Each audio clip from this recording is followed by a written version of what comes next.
ಮತ್ತು ಸಂಘ ಸಂಸ್ಥೆ ಮತ್ತು ಈ ಚಟುವಟಿಕೆಗಳಲ್ಲಿ ಉದಾಹರಣೆಗೆ RSS ತರಹದವೇ ಇನ್ನೊಂದು ಧಾರ್ಮಿಕ ಸಂಘಟನೆ ಯಾವುದು? ಯಾಕಂದ್ರೆ RSS ಇತ್ತೀಚೆಗೆ ಬಾರಿ ಧಾರ್ಮಿಕ ಸಂಘಟನೆ ಅಂತ ಹೇಳ್ಕೊತಾ ಇದ್ದಾರೆ ಅವರು.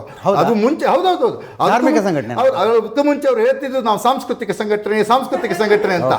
ಈಗ ನಮಗೆ ಸ್ಪಷ್ಟ ಗೊತ್ತಾಗುತ್ತೆ ಇದು ಧಾರ್ಮಿಕವೂ ಹೌದು ರಾಜಕೀಯವೂ ಹೌದು ಅಂತ.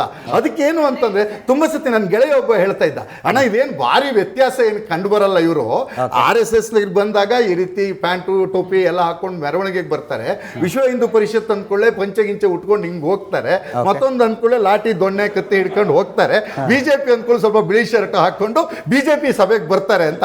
ಇಷ್ಟೇ ವ್ಯತ್ಯಾಸ ಇರೋದು. ಈಗ ಕಂಡು ಬರ್ತಿರೋದು ಇಡೀ ಭಾರತದೊಳಗೆ ಇದೇನೆ. ಯಾರು RSS ಯಾರು ಇದೇನಿಲ್ಲ.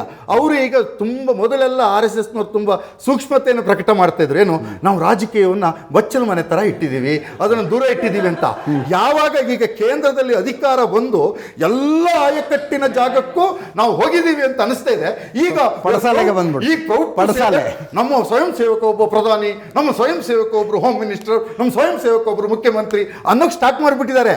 ಒಂದು ವೇಳೆ ಅಧಿಕಾರ ಎಲ್ಲ ಹೋಗ್ಬಿಟ್ಟು ನನಗೆ ಗೊತ್ತಿಲ್ಲ, ಮುಂದೊಂದು ವೇಳೆ ಈ ಭಾರತದಲ್ಲಿ ಕಾಂಗ್ರೆಸ್ಸೋ ಜನತಾ ಪಕ್ಷನೋ ಕಮ್ಯುನಿಸ್ಟೋ ಇದ್ಯಾರೋ ಅಧಿಕಾರಕ್ಕೆ ಬಂದ ಕೂಡಲೇ ಮತ್ತೆ RSS 1950ನೇ ಇಸ್ವಿ ಡೈಲಾಗಿಗೆ ಹೋಗುತ್ತೆ, ನಾವು ರಾಜಕೀಯನ ಬಚ್ಚಲ ಮನೆ ಥರ ಇಟ್ಕೊಂಡಿದ್ದೀವಿ, ನಾವು ಬೇರೆ ಅಂತ ಹೇಳ್ತಾರೆ.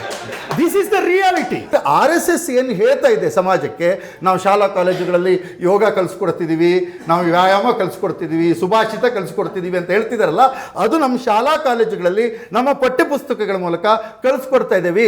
ಕಾಲೇಜ್ ವಿದ್ಯಾರ್ಥಿಗಳಿಗೆ NSS ಇದೆ, ಹೈಸ್ಕೂಲ್ ಅವರಿಗೆ ವಿದ್ಯಾರ್ಥಿಗಳಿಗೆ ಕಾಲೇಜ್ನವರಿಗೆ NCC ಇದೆ, ಸ್ಕೌಟ್ ಅಂಡ್ ಗೈಡ್ಸ್ ಇದೆ. ಇಂತಹ ಎಲ್ಲ ಸಂಸ್ಥೆಗಳು ಚಟುವಟಿಕೆಗಳು ಇರೋ ಹೊತ್ತಿನಲ್ಲಿ ನಿಮ್ಮದೊಂದು ಯಾಕಪ್ಪ ಅನ್ನುವಂಥದ್ದು ನನ್ನ ಪ್ರಶ್ನೆ.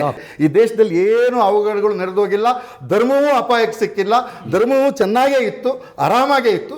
ಈಗಲೂ ಹೇಳ್ತಾ ಇದ್ದೇನೆ, ಹಿಂದೂ ಧರ್ಮದ ಪರವಾಗಿ ಕೆಲಸ ಮಾಡ್ತಕ್ಕಂಥ ವಿವೇಕಾನಂದರ ಪ್ರಣೀತವಾಗಿರ್ತಕ್ಕಂಥ ರಾಮಕೃಷ್ಣ ಮಿಷನ್ ನಮ್ಮ ನಡುವೆ ಇದೆ. ಇವತ್ತು ಇಡೀ ಅಂತಾರಾಷ್ಟ್ರೀಯ ಮಟ್ಟದಲ್ಲಿ ಕೆಲಸ ಮಾಡ್ತಿರ್ತಕ್ಕಂಥ ಇಸ್ಕಾನ್ ನಮ್ಮ ನಡುವೆ ಕೆಲಸ ಮಾಡ್ತಿದೆ. ಯಾರು ಅದ್ರ ಬಗ್ಗೆ ತಕರಾರು ಮಾಡ್ತಿಲ್ವಲ್ಲ, ಎಲ್ಲ ಪಕ್ಷದವರು ಅದಕ್ಕೆ ಪೂರಕವಾಗಿ ಕೆಲಸ ಮಾಡ್ತಾ ಇದ್ದಾರಲ್ಲ.